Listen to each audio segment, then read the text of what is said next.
12ਵੀਂ ਜਮਾਤ Punjab school सिक्ख्या board लाजमी पंजाबी दे विद्यार्थियों का मेरे चैनल ते स्वागत है जी। सत श्री अकाल प्यारे बच्चों, अज असी पढ़ांगे जी नीली कहानी, जिहड़ी कि करतार सिंह दुग्गल की लिखी हुई कहानी है। नीली बच्चे गां का नाम हैगा, जिहड़ी कि गोरे चिट्टे रंग की गां हैगी। तो इस कहानी दे विच कहानीकार ने गऊ की संवेदनशीलता का वर्णन बड़ी बखूबी किया है कि जिहड़े पशु हुंदे ने उन्हां दीयां भी भावनावां हुंदियां ने। जिहड़ी गां हैगी नीली, उसकी बच्ची मर जाती है। बच्ची मर जाण ते जिहड़ी गां हुंदी है तो उहदी जिहड़ी मनोभाव नेगे उन्हां दा वर्णन इस कहानी दे विच कीता है कि किवें ओह गां अपनी बच्ची दे मर जाण दे अफसोस दे विच चारा तक नहीं खांदी ते जिहड़ा गवाला हुंदा उसदी इन्हां भावनावां नूं समझदा नहीं। ओह की करदा हैगा ते ओहदे दुध चोण लई बैठदा नीचे तां ओह लत्त मार जांदी है। तां पर ओहदी जिहड़ी अंदरली ममता हुंदी है अपनी बच्ची दे मर जाण करके बलुंदरी जांदी है। ते इस तरह 2-3 दिन चलदा है कि ओह कुछ खांदी पींदी नहीं ते दुध नहीं दिंदी। तीसरे दिन जिहड़ा गवाला हुंदा है ओहदे अग्गों जिहड़ी चारे दी टोकरी आ ओह भी चुक के लै जांदा है ते ओह अड़िंगदी रह जांदी है। ते ओह जिवें कह रही होवे कि मैं दुध तां दे ही देना सी, घट्टो घट्ट जिहड़ी मेरी 2 दिन तो मैनू अफसोस कर लैन दिंदा कि बच्ची का अफसोस हुंदा ते जिवें ओह गवाले नूं वाजां भी मार रही होवे। आओ पढ़दे हां जी कहानी, देखदे हां कि किस तरह कहानीकार ने इस कहानी दे विच गऊ की जिहड़ी स्थिति है उहनूं बयान कीता है। नीली रंग दी गोरी सी, जिवें कोई मक्खन दे पेड़े नूं दुध नाल धो के रखी। सोहणी सेहतमंद गां दा दुध भी वधिया हुंदा है। गवाले दे ढेर सारे डंगरां विचों चुन के मेरी तरीमत ने नीली नूं पसंद कीता सी ते फिर इसे दे दुध दा भाव चुकाया गया। तरीमत हुंदा जी इस्तरी, पत्नी, मतलब कहानीकार दी पत्नी ने नीली नूं पसंद कीता सी गां नूं। हर रोज सवेरे गवाला नीली नूं साडे ले आउंदा ते सामने मेहंदी दे बूटे हेठ खलोती उत्ते गागर भर के तुर जांदी। गवाला हुंदा जिहड़ा गऊ दी धार चोण वाला, मतलब ओहने गऊआं रखियां होईयां सी। हर रोज सवेरे पहले नीली आउंदी, फिर गवाला आउंदा, सिर ते चारे दी टोकरी चुकी, नीली दे सामने चारा रखदा, ओहदे पिंडे ते हथ फेरदा ते फिर दुध चोण बैठ जांदा। फिर गागर विच धारां दा संगीत सुनाई देण लग पैंदा। जिन्ना चिर गवाला दुध चोंदा रहिंदा, नीली टोकरी विचों दाणा, बड़ेमे, खली आदि चारा खांदी रहिंदी। दुध दा भाव चुकाण वेले इस तरह दा चंगा चारा खुआण दी भी शर्त तय होई सी ते कदी कदी मेरी तरीमत उचेचा जाके टोकरी विच वेख लैंदी गवाला अपना इकरार पूरा कर रहा सी कि नहीं। चंगी खुराक डंगर नूं मिले ते दुध चंगा हुंदा है, विचों मक्खन चोखा निकलदा है। हर रोज सवेरे नीली आउंदी, तावली तावली। कदी मैं सोचदा उसनूं मसालेदार चारा खाण दी काल हुंदी है। तावली तावली दा मतलब काली काली आउंदी। कदी मैं सोचदा उसनूं दुध दे के सुरखरू हो जाण दी खुशी हुंदी है। नीली नित आउंदी, कदी जदों असीं अजे सौ रहे हुंदे, कदी जदों असीं सौ के उठ रहे हुंदे, कदी जदों असीं सौ के उठ चुके हुंदे। मलकड़े आउंदी, पित्तल दी गागर विच धारां दा नगमा छेड़ के तुर जांदी। कई महीने इंज गुजर गए। फिर एक रोज सुनिया नीली अज लत्त मार गई है। नवीं होई नूं भी ते कितने दिन हो चुके सन, बहुत दिन। खैर सानू नीली दी उड़ीक नहीं करनी पई। हुण नीली भी आउंदी, पिछे नीली दी बच्ची भी आउंदी। नीरी पुरी नीली दी शक्ल, गोरा गोरा रंग, मलूकड़ी जही चमड़ी, लम्मी फुम्मणदार पूछ, शर्माकल शर्माकल लख लाजां भरियां अखियां। मेरी तरीमत दी दुध दी लोड़ जिवें नीली दे दुध देण ते निर्भर हो गई सी। जितना नीली एक वेले दा दुध दिंदी सारा असी खरीद लैंदे। बसे बसे किसे होर डंगर दा दुध साडे घर नहीं वड़दा सी ते अज कल मेरी तरीमत मुड़ मुड़ गवाले नूं कहंदी, भैड़िया इस बच्ची नूं भी कुछ छोड़िया कर, बड़ी वधिया गां बनेगी।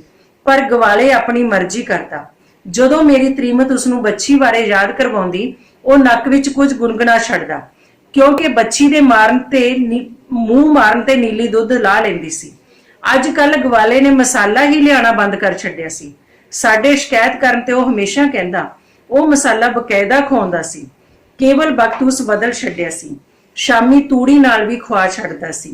मेरी तरीमत खपदी रहिंदी, इस गल ते खप खप हटदी कि दुध अजकल पानी वर्गा सी ते कदी इस गल ते खपन लग पैंदी ਕਿ ਗਵਾਲਾ ਬੱਚੀ ਲਈ ਚੂਲੀ ਦੁੱਧ ਦੀ ਨਹੀਂ ਬਚਾਉਂਦਾ ਸੀ ਤੇ ਵਿਚਾਰੀ ਬੇਜਵਾਨ ਹੱਡੀਆਂ ਦੀ ਮੁੱਠ ਨਿਕਲਦੀ ਆ ਰਹੀ ਸੀ। ਗਵਾਲਾ ਕਹਿੰਦਾ, ਨੀਲੀ ਬੱਚੀ ਲਈ ਦੁੱਧ ਛੁਪਾ ਕੇ ਰੱਖ ਲੈਂਦੀ ਏ ਤੇ ਪਿੱਛੋਂ ਉਸ ਨੂੰ ਪਿਲਾਉਂਦੀ ਹੈ ਤੇ ਹਮੇਸ਼ਾ ਮੁੜ-ਮੁੜ ਥਣਾ ਨੂੰ ਤੁੱਸਾ ਮਾਰ ਰਹੀ ਬੱਚੀ ਵੱਲ ਇਸ਼ਾਰੇ ਕਰਕੇ ਸਾਨੂੰ ਝੂਠਿਆ ਕਰਨ ਦੀ ਕੋਸ਼ਿਸ਼ ਕਰਦਾ। ਇਸ ਤਰ੍ਹਾਂ ਬੱਚੇ ਮਤਲਬ ਜੇ ਕਹਾਣੀਕਾਰ ਦੀ ਪਤਨੀ ਉਹਨੂੰ ਕਹਿੰਦੀ ਸੀ ਕਿ ਬੱਚੀ ਨੂੰ ਦੁੱਧ ਛੱਡਿਆ ਕਰ, ਵਿਚਾਰੀ ਮੁੱਠੀਆਂ ਮਤਲਬ ਬਹੁਤ ਕਮਜ਼ੋਰ ਹੋ ਰਹੀ ਹੈ, ਤਾਂ ਉਹ ਕੀ ਕਹਿੰਦਾ ਸੀਗਾ ਕਿ ਗਾਂ ਹੈ ਜਿਹੜੀ ਉਹ ਬੱਚੀ ਲਈ ਦੁੱਧ ਆਪਣੇ ਥਣਾ ਚ ਲੁਕਾ ਲੈਂਦੀ ਹੈ ਤੇ ਕਦੇ ਵੀ ਉਹਦੀ ਗੱਲ ਮੰਨ ਕੇ ਉਹਨੂੰ ਦੁੱਧ ਨਹੀਂ ਸੀ ਛੱਡਦਾ। ਅਖੀਰ ਉਹੀ ਗੱਲ ਹੋਈ, ਬੱਚੀ ਮਰ ਗਈ। ਅਗਲੇ ਰੋਜ਼ ਗਵਾਲਾ ਨਿੱਕਾ ਜਿਹਾ ਮੂੰਹ ਲੈ ਕੇ ਆਇਆ। ਪਿਛਲੀ ਰਾਤ ਬੱਚੀ ਮਰ ਗਈ ਸੀ ਤੇ ਨੀਲੀ ਨੇ ਨਾ ਕੁਝ ਖਾਦਾ ਸੀ ਨਾ ਕੁਝ ਪੀਤਾ ਸੀ। ਇੱਕ ਦਿਨ ਦੁੱਧ ਦਾ ਨਾਗਾ ਹੋਣਾ ਸੀ। ਮੇਰੀ ਤ੍ਰੀਮਤ ਦੰਦ ਕਰੀਚ ਕੇ ਰਹਿ ਗਈ।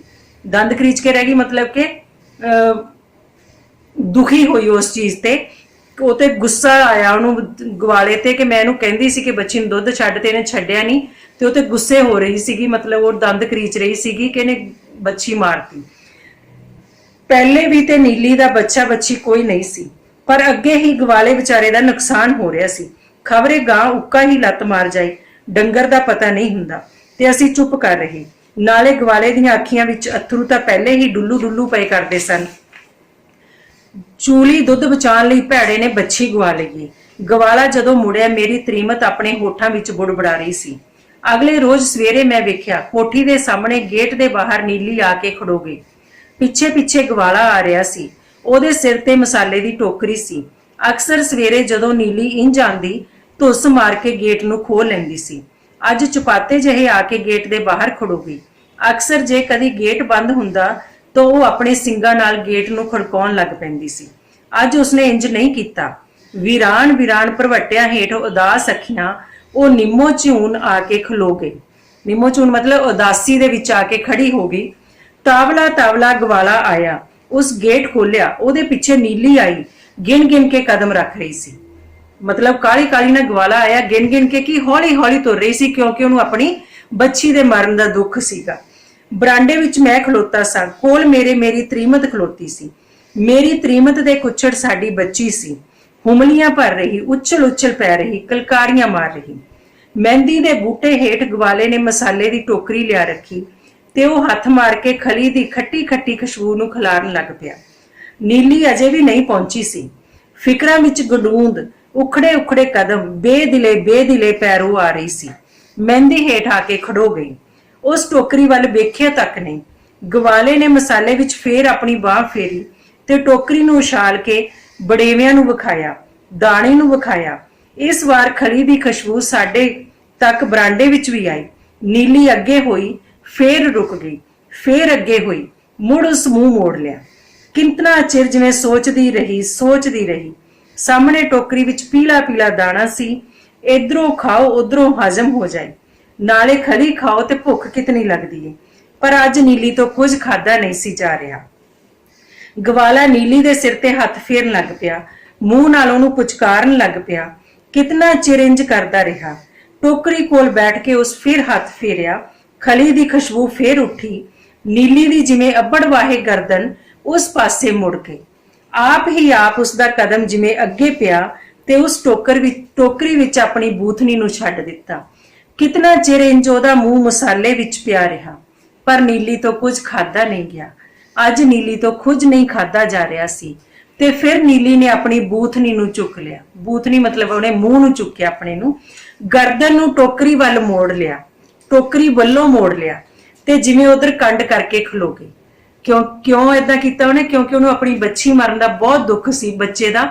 ਜਿਵੇਂ ਇਨਸਾਨ ਨੂੰ ਆਪਣੇ ਕਿਸੇ ਦੇ ਮਰਨ ਦਾ, ਪਿਆਰੇ ਦਾ ਦੁੱਖ ਹੁੰਦਾ, ਉਸ ਤਰ੍ਹਾਂ ਜਿਹੜੇ ਪਸ਼ੂ ਹੁੰਦੇ ਆ ਉਹਨਾਂ ਦੇ ਵਿੱਚ ਵੀ ਭਾਵਨਾਵਾਂ ਹੁੰਦੀਆਂ ਨੇ ਕਿ ਸਾਨੂੰ ਉਹਨਾਂ ਦੀ ਮਾਨਸਿਕ ਸਥਿਤੀ ਨੂੰ ਸਮਝਣਾ ਚਾਹੀਦਾ।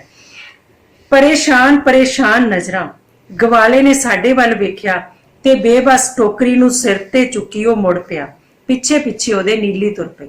ਉਹਨੇ ਕੁਝ ਨਹੀਂ ਖਾਦਾ ਔਰ ਹੁਣ ਉਹ ਵੀ ਦੇਖ ਰਿਹਾ ਸੀਗਾ, ਹਨਾ, ਕਿ ਮੈਂ ਗਲਤੀ ਕੀਤੀ ਕਿ ਉਹਦੀ ਬੱਚੀ ਸੀ ਜਿਹੜੀ, ਉਹਨੂੰ ਦੁੱਧ ਨਹੀਂ ਛੱਡਿਆ, ਮਾਰ ਦਿੱਤਾ। ਚੂਲੀ ਦੁੱਧ ਬਚਾਉਣ ਲਈ ਭੈੜੇ ਨੇ ਬੱਚੀ ਗਵਾ ਲਈ ਹੈ। ਮੇਰੀ ਤ੍ਰੀਮਤ ਨੇ ਆਪਣੇ ਹੋਠਾਂ ਵਿੱਚੋਂ ਮੁੜ ਬੁੜਬੜਾਇਆ ਤੇ ਫੇਰ ਅੰਦਰ ਨੌਕਰ ਨੂੰ ਕਹਿਣ ਤੁਰ ਗਈ ਕਿ ਡੈਰੀ ਤੋਂ ਜਾ ਕੇ ਉਹ ਦੁੱਧ ਲੈ ਆਵੇ। ਸਾਡੀ ਬੱਚੀ ਹੁਣ ਮੇਰੀ ਛਾਤੀ ਨਾਲ ਲੱਗੀ ਹੋਈ ਸੀ ਤੇ ਬਰਾਂਡੇ ਵਿੱਚ ਟਹਿਲਦਾ ਮੈਂ ਦੂਰ ਸੜਕ ਤੇ ਅੱਗੇ ਅੱਗੇ ਗਵਾਲੇ ਨੂੰ ਜਾਂਦਾ ਵੇਖ ਰਿਹਾ ਸਾਂ। ਉਹਦੇ ਪਿੱਛੇ ਨੀਲੀ ਸੀ, ਜਿਵੇਂ ਕੋਈ ਹਨੇਰੇ ਵਿੱਚ ਗਰੋਲੇ ਦਿੰਦਾ ਰਾਹ ਟੋਲਦਾ ਜਾ ਰਿਹਾ ਹੋਵੇ। ਨਾਲੇ ਡੈਰੀ ਤੋਂ ਗਊ ਦਾ ਤਨਕ ਗੋਹਾ ਵੀ ਲੈ ਆਵੀਂ, ਕੱਲ ਸੰਗਰਾਂ ਦੇ ਚੌਂਕਾ ਲਿਬਣਾ ਹੋਵੇਗਾ। ਮੇਰੀ ਤ੍ਰੀਮਤ ਅੰਦਰ ਨੌਕਰ ਨੂੰ ਸਮਝਾ ਰਹੀ ਸੀ ਤੇ ਮੈਂ ਅਜੇ ਵੀ ਦੂਰ ਸੜਕ ਤੇ ਜਾ ਰਹੀ ਨੀਲੀ ਵੱਲ ਵੇਖ ਰਿਹਾ ਸਾਂ, ਜਿਵੇਂ ਪੇਤਲੇ ਪਾਣੀ ਵਿੱਚ ਸੁੱਕੀ ਗੇਲੀ ਡਿੱਕ ਡੋਲੇ ਖਾਂਦੀ ਹੈ, ਜਿਵੇਂ ਬਿਖਰੇ ਪੈਂਡਿਆਂ ਵਿੱਚ ਅਣਖਿਆਲਿਆ ਹੰਝੂ, ਕੱਟੀ ਹੋਈ ਗੁੱਡੀ ਵਾਂਗ ਜਿਵੇਂ ਟਹਿਣ ਟਹਿਣ ਕਰ ਰਹੀ ਹੋਵੇ। ਉਹ ਅੱਖੀਓਂ ਓਲੇ ਹੋ ਰਹੀ ਸੀ, ਤੇਜ਼-ਤੇਜ਼ ਆ ਜਾ ਰਹੇ ਲੋਕਾਂ ਵਿੱਚ ਗੁੰਮਦੀ ਜਾ ਰਹੀ ਸੀ।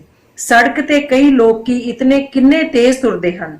ਅਗਲੇ ਰੋਜ਼ ਅਜੇ ਮੂੰਹ ਝਾਖੜਾ ਹੀ ਸੀ ਕਿ ਮੈਂ ਵੇਖਿਆ ਸਾਹਮਣੇ ਕੋਠੀ ਦਾ ਗੇਟ ਖੁੱਲਿਆ, ਅੱਗੇ ਅੱਗੇ ਗਵਾਲਾ ਸੀ, ਸਿਰ ਤੇ ਮਸਾਲੇ ਦੀ ਟੋਕਰੀ ਚੁੱਕੀ ਤੇ ਉਹਦੇ ਪਿੱਛੇ ਪਿੱਛੇ ਨੀਲੀ ਸੀ, ਮੂੰਹ ਚੁੱਕੀ ਜਿਵੇਂ ਖਲੀ ਦੀ ਖੱਟੀ ਖੁਸ਼ਬੂ ਸੁੰਘ ਰਹੀ ਹੋਵੇ। ਮੈਂ ਸੋਚਿਆ ਗਵਾਲੇ ਨੇ ਮੈਦਾਨ ਮਾਰ ਲਿਆ ਹੈ ਤੇ ਉਹੀ ਗੱਲ ਹੋਈ। ਮਹਿੰਦੀ ਦੇ ਰੁੱਖ ਥੱਲੇ ਆ ਕੇ ਉਸ ਟੋਕਰੀ ਰੱਖੀ ਹੀ ਸੀ ਕਿ ਨਿਕਲੀ ਅੱਗੇ ਵੱਧ ਕੇ ਟੋਕਰੀ ਵਿੱਚ ਮੂੰਹ ਮਾਰਨ ਲੱਗ ਪਈ। ਕੁਝ ਚਿਰ ਉਸ ਨੂੰ ਇੰਜ ਮਸਾਲਾ ਖਾਂਦੀ ਨੂੰ ਵੇਖ ਗਵਾਲਾ ਗਾਗਰ ਫੜ ਨੀਲੀ ਕੋਲ ਬੈਠ ਗਿਆ। ਨੀਲੀ ਪਰੇ ਹੋ ਗਈ। ਗਵਾਲੇ ਨੇ ਮੁੜ ਕੇ ਉਹਦੇ ਮੂੰਹ ਵੱਲ ਵੇਖਿਆ। ਟੋਕਰੀ ਵਿੱਚ ਮੂੰਹ ਦਿੱਤੀ ਮਸਾਲਾ ਤੇ ਖਾ ਰਹੀ ਸੀ। ਗਵਾਲਾ ਫੇਰ ਨੀਲੀ ਵੱਲ ਜਰਾ ਖਿਸਕਿਆ। ਨੀਲੀ ਹੋਰ ਪਰੇ ਹੋ ਗਈ। ਗਵਾਲਾ ਹਾਰ ਕੇ ਉੱਠ ਖਲੋਤਾ। ਠੀਕ ਹੈ, ਅਗਲੇ ਦੂਜੇ ਦਿਨ ਮਤਲਬ ਉਹਨੇ ਥੋੜਾ ਜਿਹਾ ਚਾਰਾ ਤਾਂ ਖਾਣਾ ਖਾਦਾ, ਪਰ ਦੁੱਧ ਉਸ ਦਿਨ ਵੀ ਨਹੀਂ ਦਿੱਤਾ। ਨੀਲੀ ਮਸਾਲੇ ਦੀ ਟੋਕਰੀ ਵਿੱਚ ਆਪਣੀ ਬੂਥਨੀ ਜਮਾਈ ਹੌਲੇ ਹੌਲੇ ਮਸਾਲਾ ਖਾਂਦੀ ਜਾ ਰਹੀ ਸੀ। 3 ਦਿਨ ਦੀ ਭੁੱਖੀ ਸੀ। ਗਵਾਲਾ ਉਹਦੇ ਪਿੰਡੇ ਤੇ ਹੱਥ ਫੇਰਨ ਲੱਗ ਪਿਆ। ਕਿੰਨਾ ਚਿਰ ਲਾੜ ਨਾਲ ਉਹਦੀ ਪਿੱਠ ਤੇ ਆਪਣੇ ਪੋਟਿਆਂ ਨੂੰ ਫੇਰਦਾ ਰਿਹਾ। ਵਿੱਚ ਵਿੱਚ ਮੂੰਹ ਨਾਲ ਉਹਨੂੰ ਪੁਚਕਾਰਨ ਵੀ ਲੱਗ ਜਾਂਦਾ। ਮੁੜ ਮੁੜ ਉਹਨੂੰ ਨੀਲ ਨੀਲ ਕਹਿ ਕੇ ਬੁਲਾਉਂਦਾ। ਕੋਈ 5 ਮਿੰਟ ਉਹ ਇੰਜ ਕਰਦਾ ਰਿਹਾ। ਫੇਰ ਗਵਾਲਾ ਪੋਲੇ ਜਿਹੇ ਨੀਲੀ ਥੱਲੇ ਬੈਠ ਗਿਆ। ਹੁਣ ਨੀਲੀ ਮਸਾਲਾ ਜਰਾ ਤੇਜ਼ੀ ਨਾਲ ਖਾ ਰਹੀ ਸੀ। ਉਹ ਹਿੱਲੀ ਨਹੀਂ। ਇੱਕ ਨਜ਼ਰ ਉਹਦੇ ਮੂੰਹ ਵੱਲ ਵੇਖ ਕੇ ਗਵਾਲੇ ਨੇ ਨੀਲੀ ਦੇ ਥਣਾ ਵੱਲ ਹੱਥ ਵਧਾਇਆ। ਨੀਲੀ ਲੱਤ ਛੰਡ ਕੇ ਪਰੇ ਹੋ ਗਈ। ਗਵਾਲਾ ਫੇਰ ਆਪਣਾ ਮੂੰਹ ਜਿਹਾ ਲੈ ਕੇ ਉੱਠ ਖੜੋਤਾ। ਮਸਾਲਾ ਤੇ ਖਾਂਦੀ ਜਾ ਰਹੀ ਸੀ, ਪਰ ਦੁੱਧ ਦਾ ਨਾਂ ਨਹੀਂ ਲੈਣ ਦਿੰਦੀ ਸੀ। ਗਵਾਲਾ ਅੱਗੇ ਹੋ ਕੇ ਨੀਲੀ ਦੇ ਨਿੱਕੇ ਨਿੱਕੇ ਸਿੰਗਾਂ ਨੂੰ ਸਹਿਲਾਣ ਲੱਗ ਪਿਆ। ਫੇਰ ਉਹਦੀ ਲੰਬੀ ਗਰਦਨ ਨੂੰ ਆਪਣੀਆਂ ਉਂਗਲੀਆਂ ਨਾਲ ਪਲੋਸਣ ਲੱਗ ਪਿਆ। ਕਿੰਨਾ ਚਿਰ ਇੰਜ ਕਰਦਾ ਰਿਹਾ। ਗਰਦਨ ਨੂੰ ਲੜਿਆਂਦਾ ਲੜਿਆਂਦਾ ਗਵਾਲਾ ਪਿੱਠ ਤੇ ਪੋਲੇ ਪੋਲੇ ਹੱਥ ਫੇਰਨ ਲੱਗ ਪਿਆ। ਪਿੱਠ ਤੇ ਹੱਥ ਫੇਰਦਾ ਉਹ ਨੀਲੀ ਦੀ ਪੂਛ ਨਾਲ ਖੇਡਦਾ ਰਿਹਾ। ਇੰਜ ਪਿਆਰ ਦਾ ਫਿਰ ਉਹ ਮਲਕਣੇ ਹੀ ਨੀਲੀ ਹੇਠ ਬੈਠ ਗਿਆ। ਕਿੰਨਾ ਚਿਰ ਬੈਠ ਪੂਛ ਨੂੰ ਮਲਦਾ ਰਿਹਾ। ਨੀਲੀ ਦੀਆਂ ਪਿਛਲੀਆਂ ਟੰਗਾਂ ਤੋਂ ਗੋਹੇ ਦੀਆਂ ਛਿੱਟਾਂ ਨੂੰ ਪੋਟਿਆਂ ਨਾਲ ਲਾਂਦਾ ਰਿਹਾ ਤੇ ਫਿਰ ਉਸ ਭਗਵਾਨ ਦਾ ਨਾਂ ਲੈ ਉਹਦੇ ਇੱਕ ਥਣ ਨੂੰ ਪੋਲੇ ਜਿਹੇ ਫੜਿਆ। ਨੀਲੀ ਨੇ ਤਰਵ ਕੇ ਜ਼ੋਰ ਦੀ ਲੱਤ ਛੰਡੀ ਤੇ ਫੁਕਾਰਦੀ ਹੋਈ ਪਰੇ ਹਟ ਗਈ। ਗਵਾਲਾ ਕ੍ਰੋਧ ਵਿੱਚ ਉੱਠਿਆ। ਇੱਕ ਨਜ਼ਰ ਉਸ ਨੀਲੀ ਵੱਲ ਵੇਖਿਆ। ਉਹਦੀਆਂ ਨਜ਼ਰਾਂ ਵਿੱਚ ਗਜਬ ਸੀ। ਇੱਕ ਸਾਹ ਨੀਲੀ ਮਸਾਲੇ ਨੂੰ ਖਾ ਰਹੀ ਸੀ, ਜਿਵੇਂ ਕੁਝ ਖੋਇਆ ਹੀ ਨਹੀਂ ਹੁੰਦਾ। ਤੇ ਗਵਾਲੇ ਨੇ ਅੱਗੇ ਵੱਧ ਕੇ ਮਸਾਲੇ ਦੀ ਟੋਕਰੀ ਨੂੰ ਖੋਹ ਲਿਆ ਤੇ ਉਸ ਨੂੰ ਸਿਰ ਤੇ ਰੱਖ ਤੇਜ਼-ਤੇਜ਼ ਕਦਮ ਮੁੜ ਤੁਰਿਆ। ਨੀਲੀ ਉੱਥੇ ਦੀ ਉੱਥੇ ਖਲੋਤੀ ਗਰਦਨ ਮੋੜ ਗਵਾਲੇ ਨੂੰ ਵੇਖਣ ਲੱਗ ਪਈ। ਠੀਕ ਹੈ, ਜਦੋਂ ਤੀਜੇ ਦਿਨ ਵੀ ਗਾਂ ਨੇ ਦੁੱਧ ਨਹੀਂ ਦਿੱਤਾ, ਇੰਨਾ ਪੁਚਕਾਰਨ ਦੇ ਬਾਵਜੂਦ ਵੀ ਫੇਰ ਕੀ ਹੋਇਆ, ਗਵਾਲਾ ਫੇਰ ਗੁੱਸੇ 'ਚ ਆ ਗਿਆ। ਉਹਦੇ ਮੂਹਰੋਂ ਚਾਰੇ ਵਾਲੀ ਟੋਕਰੀ ਚੁੱਕ ਕੇ ਲੈ ਗਿਆ। ਉਹ ਤੇ ਮਸਾਲੇ ਦੀ ਟੋਕਰੀ ਚੁੱਕੀ ਬਾਹੋਂ ਦਾ ਹੀ ਜਾ ਰਿਹਾ ਸੀ। ਦੂਰ ਕੋਠੀ ਦੇ ਗੇਟ ਕੋਲ ਜਦੋਂ ਉਹ ਪੁੱਜਾ, ਨੀਲੀ ਉਡੀਕੀ ਜਿਵੇਂ ਉਸ ਨੂੰ ਬੁਲਾ ਰਹੀ ਹੋਵੇ। ਉਡੀਕੀ ਦਾ ਮਤਲਬ ਕਿ ਰਿੰਗੀ ਉਹ। ਗਵਾਲੇ ਨੇ ਪਰਵਾਹ ਨਹੀਂ ਕੀਤੀ। ਜਦੋਂ ਹੱਥ ਵਧਾ ਕੇ ਉਹ ਗੇਟ ਨੂੰ ਖੋਲਣ ਲੱਗਾ, ਨੀਲੀ ਨੇ ਫਿਰ ਉਡੀਕ ਕੇ ਜਿਵੇਂ ਉਹਨੂੰ ਬੁਲਾਇਆ। ਗਵਾਲਾ ਗੁੱਸੇ ਵਿੱਚ ਕੋਠੀ ਤੋਂ ਬਾਹਰ ਚਲਾ ਗਿਆ। ਕਿੰਨਾ ਚਿਰ ਉਂਝ ਹੀ ਉਂਝ ਮਹਿੰਦੀ ਹੇਠ ਖਲੋਤੀ ਬੂਥੀ ਚੁੱਕੀ ਨੀਲੀ ਗੇਟ ਵੱਲ ਵੇਖਦੀ ਰਹੀ, ਜਿਵੇਂ ਗਵਾਲੇ ਨੂੰ ਉਡੀਕ ਰਹੀ ਹੋਵੇ। ਵਿੱਚ ਵਿੱਚ ਨੀਲੀ ਕਦੀ ਉਡੀਕਦੀ ਜਿਵੇਂ ਗਵਾਲੇ ਨੂੰ ਆਵਾਜ਼ਾਂ ਦੇ ਰਹੀ ਹੋਵੇ, ਜਿਵੇਂ ਨੀਲੀ ਉਹਨੂੰ ਕਹਿ ਰਹੀ ਹੋਵੇ, ਮੇਰੇ ਮਾਲਕ, ਤੈਨੂੰ ਕਿਉਂ ਨਹੀਂ ਸਮਝ ਆਉਂਦੀ? ਅਜੇ 2 ਦਿਨ ਨਹੀਂ ਹੋਏ ਮੇਰੇ ਬੱਚੀ ਨੂੰ ਮੋਇਆ। ਮੇਰੀ ਕੁੱਖੋਂ ਜਾਈ ਮੈਥੋਂ ਖੋਹ ਲਈ ਗਈ ਹੈ। ਮੇਰੀ ਅੰਦਰ ਹਾਏ ਉਹਦੀ ਯਾਦ ਵਸਾਰਿਆ ਨਹੀਂ ਬਿਸਰਦੀ। ਇਹ ਭੇਟ ਭੈੜੇ ਦਾ ਕੀ ਕਰਾਂ? ਇਸ ਵਿੱਚ ਤੇ ਝੁਲਕਾ ਪਾਣਾ ਹੀ ਹੋਇਆ। ਅੱਜ 3 ਦਿਨਾਂ ਦੀ ਮੈਂ ਭੁੱਖੀ ਪਾਣੀ ਡਿੱਕ ਡੋਲੇ ਪਈ ਖਾਂਦੀ ਹਾਂ। ਤੈਨੂੰ ਕਿਉਂ ਸਮਝ ਨਹੀਂ ਆਉਂਦੀ? ਇਹਨਾਂ ਥਣਾ ਨੂੰ ਮੇਰੀ ਲਾਡਲੀ ਦੇ ਪੋਲੇ ਪੋਲੇ ਹੋਠ ਜਦੋਂ ਲੱਗਦੇ ਸਨ ਤੇ ਆਪਣੇ ਆਪ ਹੀ ਮੇਰਾ ਦੁੱਧ ਲੈ ਆਉਂਦਾ ਸੀ। ਇੰਜ ਧੁੱਸਾ ਮਾਰਦੀ ਸੀ ਲਾੜ ਵਿੱਚੋਂ ਮੇਰੀ ਖੀਰੀ ਨੂੰ। ਤੈਨੂੰ ਨਹੀਂ ਪਤਾ ਮਾਂ ਬੱਚੇ ਦਾ ਕੀ ਰਿਸ਼ਤਾ ਹੁੰਦਾ ਹੈ। ਮੈਂ ਨਹੀਂ ਕਹਿੰਦੀ ਕਿ ਮੈਂ ਉਸ ਨੂੰ ਭੁੱਲਾਂਗੀ ਨਹੀਂ, ਮੈਂ ਉਸ ਨੂੰ ਭੁੱਲ ਜਾਵਾਂਗੀ। ਮੈਂ ਨਹੀਂ ਕਹਿੰਦੀ ਮੈਂ ਹਮੇਸ਼ਾ ਦੁੱਧ ਨਹੀਂ ਦਿਆਂਗੀ, ਮੈਂ ਦੁੱਧ ਦਿਆਂਗੀ। ਪਰ ਕੁਝ ਚਿਰ ਹੋਰ ਤੂੰ ਸਬਰ ਕਰ ਲੈ, ਖਬਰੇ ਇੱਕ ਦਿਨ ਹੀ ਹੋਰ, ਤੇ ਫਿਰ ਮੈਂ ਆਪਣੇ ਦਿਲ ਦੇ ਟੁਕੜੇ ਨੂੰ ਭੁੱਲ ਜਾਵਾਂਗੀ। ਫਿਰ ਮੈਨੂੰ ਆਪਣਾ ਲਾਮ ਚਾਮ ਖਾਲੀ ਖਾਲੀ ਨਹੀਂ ਲੱਗੇਗਾ, ਅੱਗੇ ਪਿੱਛੇ ਮੈਨੂੰ ਇਹ ਹਨੇਰਾ ਹਨੇਰਾ ਨਹੀਂ ਮਹਿਸੂਸ ਹੋਵੇਗਾ, ਤੇ ਫਿਰ ਮਸਾਲਾ ਖਾਂਦੀ ਆਪਣੇ ਧਿਆਨ ਮੈਂ ਦੁੱਧ ਲਾ ਦਿਆ ਕਰਾਂਗੀ।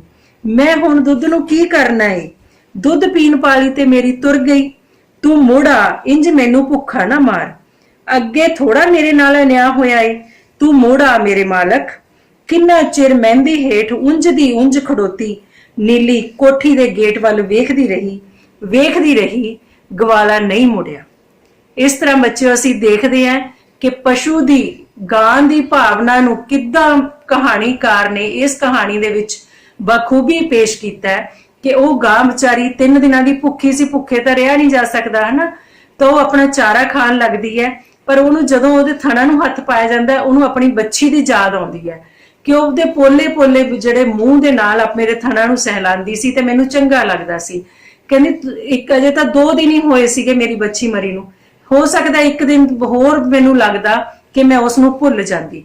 ਤੇ ਉਹਨੂੰ ਉਡੀਕ ਰਹੀ ਹੈ ਕਿ ਮੁੜਿਆ, ਹੁਣ ਮੈਂ ਦੁੱਧ ਕਿਹਦੇ ਲਈ ਰੱਖਣਾ ਹੈ, ਜਿਵੇਂ ਇਹ ਕਹਿ ਰਹੀ ਹੋਵੇ। ਸਾਰਾ ਕੁਝ ਇਹ ਕਹਾਣੀਕਾਰ ਦੇਖ ਰਿਹਾ ਸੀ ਇਸ ਤਰ੍ਹਾਂ, ਤਾਂ ਉਹਨੇ ਇਸ ਕਹਾਣੀ ਦੇ ਵਿੱਚ ਇਹਨੂੰ ਬਿਆਨ ਕੀਤਾ ਬੱਚੇ।